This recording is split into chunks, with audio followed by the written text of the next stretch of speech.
మనం ఇప్పుడు చూస్తున్న సైటు బీటీ రోడ్డుకు 1 కిలోమీటర్ దూరంలో ఉంటుందండి ఈ సైటు.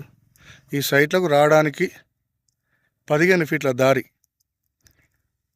ఈ సైటు మనకు వెస్ట్ ఫేసింగ్తో రావడం జరిగిందండి. ఇగో ఇప్పుడు మనం సైట్లోకి వెళ్తున్నాం. మంచి రెడ్ సాయిలు.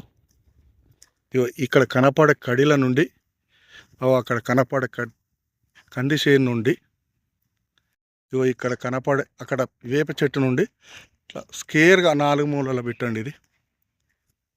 ఇది నంగనూరు మండలకు వచ్చేసి 2 కిలోమీటర్ల దూరంలో ఉంటుందండి ఈ సైటు. దుద్దాడ టోల్గేట్కి వచ్చేసి 20 కిలోమీటర్ల దూరంలో ఉంటుందండి ఈ సైటు. మంచి రెడ్ సాయిలు. ఇది బీసీ ల్యాండు. రేటు 23 లక్షలు చెప్తానండి. కూసుంటే తగ్గే అవకాశం ఉందండి ఇది.